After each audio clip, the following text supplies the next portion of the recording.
Good morning students. प्यारे विद्यार्थियों, पिछले ऑनलाइन लेक्चर में मैंने आपको द्वितीय पाठ गुणवती कन्या जो संस्कृत के सेमुसी भाग 2 की द्वितीय पाठ है जो गुणवती कन्या है, उसका प्रथम और द्वितीय गद्यांश मैंने आपको उसकी एक्सप्लेन किया, उसके बारे में व्याख्या बताई। आज मैं आपके सामने तीसरा जो गद्यांश है उसकी व्याख्या करने जा रहा हूँ, वो ध्यानपूर्वक सुनना है आपको। तीसरा गद्यांश मैंने आपके सामने यहाँ प्रस्तुत कर दिया है, इसको एक एक शब्द का आपके बारे में बता रहा हूँ कि देखो, जब शक्ति कुमार नामक जो करोड़पति सेठ का पुत्र जो है, वो जब गुणवती कन्या की विचार से गुणवती कन्या को सर्वगुण संपन्न गुणवती कन्या को देखने के लिए नगर नगर गांव गांव घूमता है, लेकिन उसे वहाँ हर जगह से दुत्कार और जो आलोचना और उसकी जो परिहास और उसका जो मतलब उसकी जो मजाक बनाया जाता है, उसका तिरस्कार किया जाता है। कई स्त्रियों से वो मिला और उसने वहाँ पर अपने जो नौ पल जो है, जो 16 पल जो मुट्ठी है, जो 16 पल जो मुट्ठी मतलब 16 पल जो अनाज है, जो धान है, गेहूँ है, गेहूँ है, वो लेकर के सबको पूछता है क्या आप मुझे इन चावलों से मतलब स्वादिष्ट भोजन बनाकर खिला सकती हो, बनाकर दे सकती हो, मुझे स्वादिष्ट भोजन बनाकर खिला सकती हो। तो सब जगह से उसे आलोचना मिली, तिरस्कार किया गया, उसका परिहास उड़ाया गया, ठीक है। और लेकिन जब वो कावेरी नदी के किनारे जब जाकर के किसी विगलित समृद्धिम यानी निर्धन कन्या को देखता है और जिसके शरीर पर कम आभूषण होते हैं, बहुत कम आभूषण होते हैं, वो गरीब कन्या को देखता है, तो उसकी रूप सौंदर्य को देख करके वो क्या हो जाता है, उस पर वशीभूत हो जाता है, उस पर क्या है, उसको निहारने लगता है और वह सोचने लगता है, उसके बारे में सोचने लगता है। सोच विचार करके फिर उसके समीप जा कर के उससे निवेदन करता है कि आप मुझे, हे गुणवती, हे कल्याणी, कि आपका रूप इतना अद्भुत है, सुंदर है ना, आप कम वस्त्रों से सुसज्जित होकर भी, कम आभूषण से सुसज्जित होकर भी इतनी सुंदर हो, क्या आप मुझे इन मतलब धान से, चावलों से, तंडुलान इन चावलों से, ठीक है ना, मुझे स्वादिष्ट भोजन बनाकर दे सकती हो, स्वादिष्ट बना कर के खिला सकती हो, है ना। तो वहाँ पर उसके बाद क्या होता है, वह कन्या अपने घर, उसके नदी किनारे उसका घर होता है, उस अतिथि का स्वागत करती है और उस शक्ति कुमार का स्वागत करती है। उसके बाद ततस्तया, उसके बाद तया वृद्धदासी, उसके बाद उस कन्या के द्वारा वृद्धदासी को अभिप्राय पूर्वक देखा गया कि कोई अभिप्राय हुआ, कोई कारण होगा, उसके कारणवश देखा गया, अपनी वृद्धदासी को देखा गया, ठीक है ना।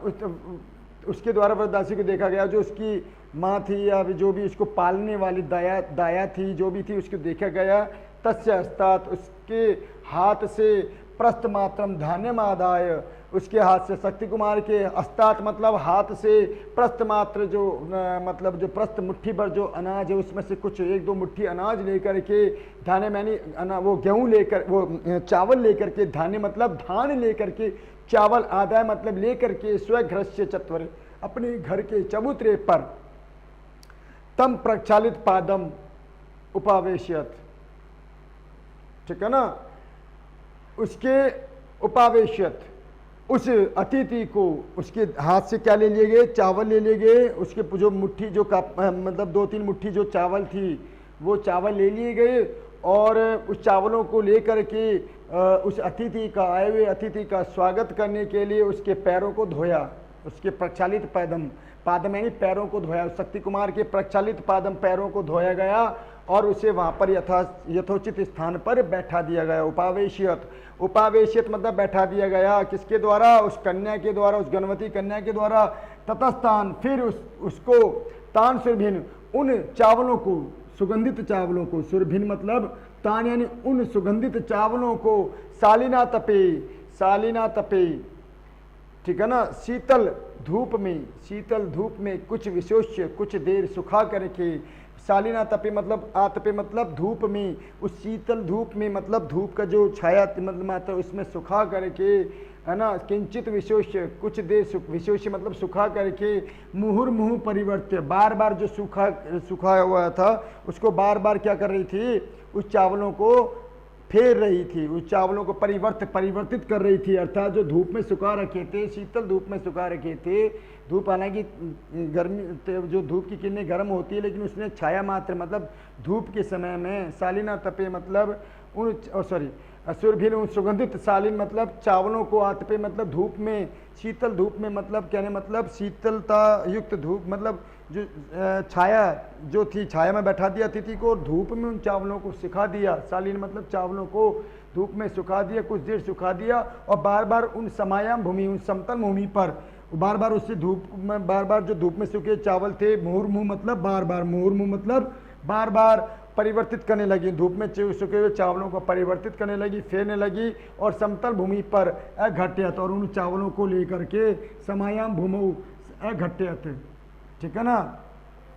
समतल भूमि पर जो है उस चावलों को मथने लगी, उन चावलों को क्या करने लगी, बटने से मथने लगी, उन धान को क्या करने लगी, मथने लगी, मतलब उनको, उनमें से धान में से तुस जो होता है, जैसे गेहूँ अपन आटा छानते हैं तो क्या निकलती है, भूसी निकलती है, तो उन चावलों की भूसी को लेकर के, तुसों को लेकर के, तो इसे अभ्यास तंडुलान पृथक, उन मतलब धान से चावलों को पृथक करने के लिए जो तुस थे, जो ऊपर की जो जैसे जौ होता है, जौ को अपन कूटते हैं तो उसके तुस निकलता है, उसकी भूसी निकलती है, तूड़ा निकलता है, तो उन तुसों को तंडुलान पृथक, उन चावलों से अलग करके धात्री मुक्तवती, अपनी धाय माँ को कहा गया, धात्री मुक्त मतलब उसके पालने पोसने वाली माता को कहा गया है, हे माता, ईमान भूषणम अर्जनम समर्थन, इन भूषणों को, इन तुसों को, इन भूषी को जो है, इस तुसों को जो है, भूषणम अर्जनम, भूषण यानी आभूषण चमकाने वाले, अर्जन मतलब आभूषण चमकाने वाले, समर्थान मतलब सुनार को, इस आभूषण चमकाने वाले सुनार को, इन तुसों को जो है क्या कहा गया, ईमान, ईमान यानी इन, तुसान मतलब तुसों को, भूषणम यानी आभूषण, अर्जनम समर्थन मतलब स्वच्छ करने वाले, उन आभूषणों को चमकाने वाले, पॉलिश करने वाले सुनार को, आभूषण को चमकाने वाले सुनार को, स्वर्ण कार्यभ्य, सुनार को, स्वर्ण कार्यभ्य मतलब स्वर्ण, सुनार को देही मतलब दे आओ, उन आभूषण चमकाने वाले, आभूषणों में समर्थ, आभूषणों को समर्थ करने वाले, आभूषण को चमकाने वाले, आभूषणों को चमकाने वाले सुनार को दे आओ, अर्थ, ठीक है। तेभ्य उसके बाद, लब्धाबी काकनी भी, उसके बाद प्राप्त किए गए पैसों से, काकनी भी मतलब पैसों से, काकनी भी मतलब क्या होता है बच्चों, पैसों से, और उसके बाद प्राप्त किए गए पैसों से, तेभ्य मन उन प्राप्त किए, तेभ्य मतलब उन प्राप्त, लब्धाबी मतलब प्राप्त किए गए, लब्धाबी मतलब प्राप्त किए गए, काकनी भी मतलब पैसों से, काष्ठानी मतलब लकड़ियां, काष्ठानी मतलब लकड़ियां, स्थालिम स्वरावधम दो सकोरे, बड़े बड़े सकोरे, मिट्टी के सकोरे,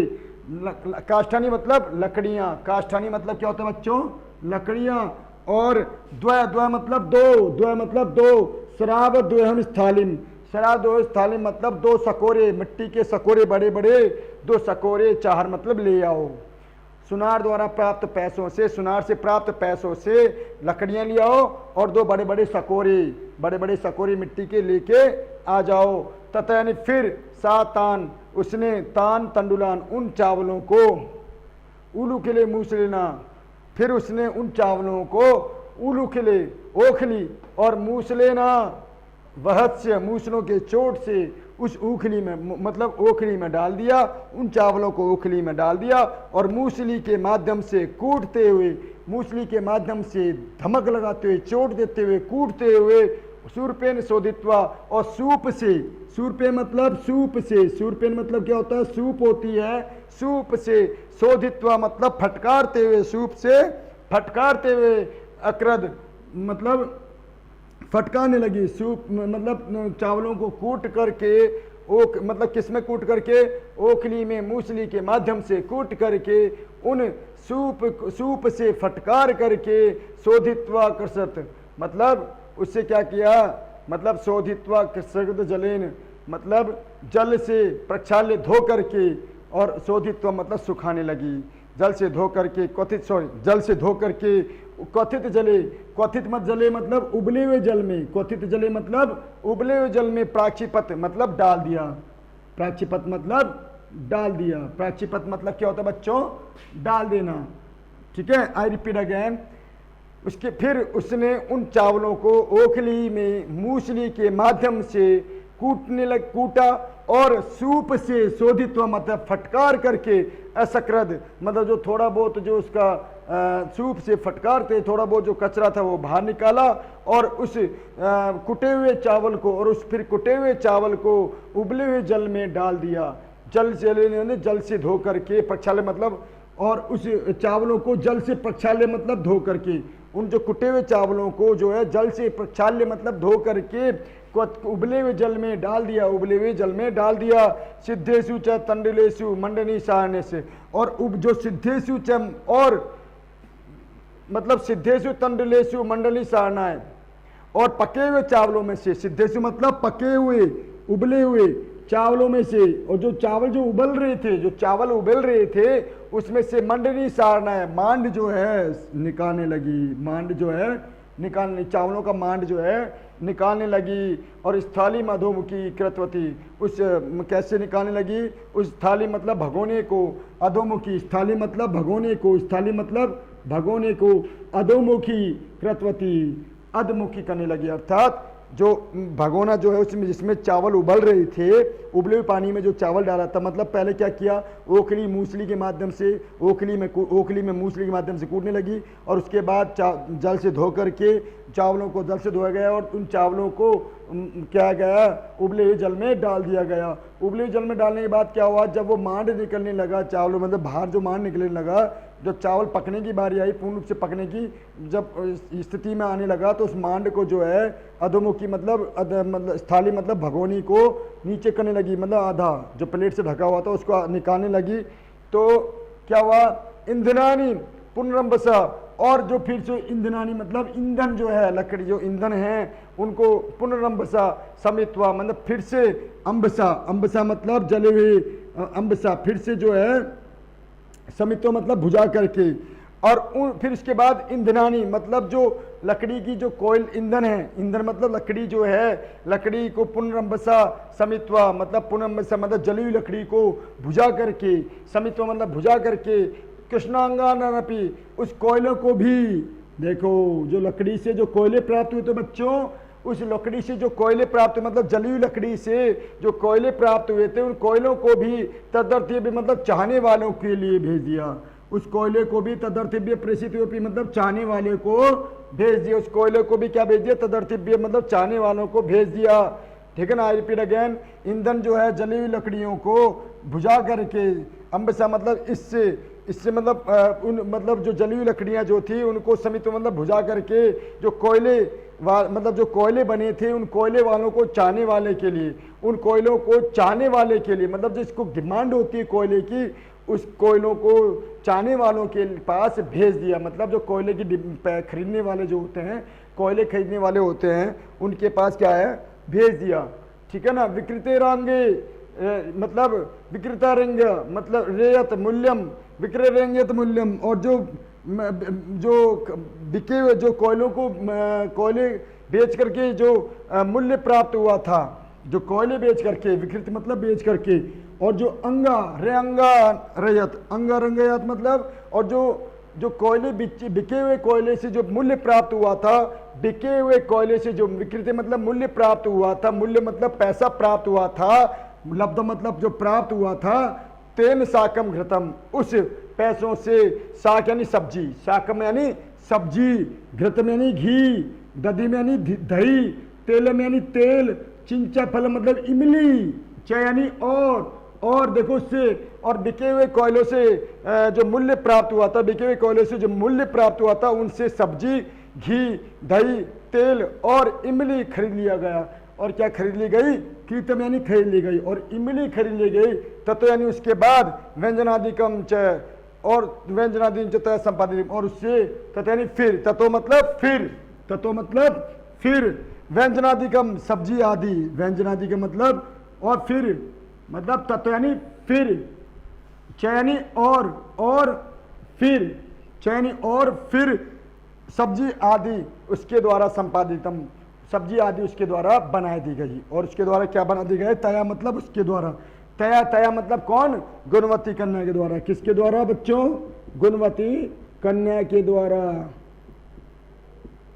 क्या बना दिया गया?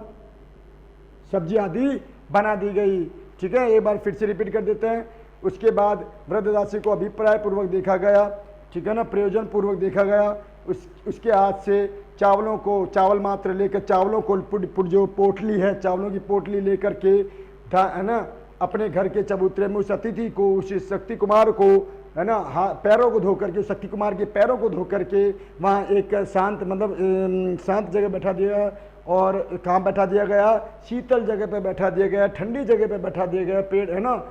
पेड़ मतलब बैठा दिया गया। ततस्तान सुरभि ने उन सुरभि को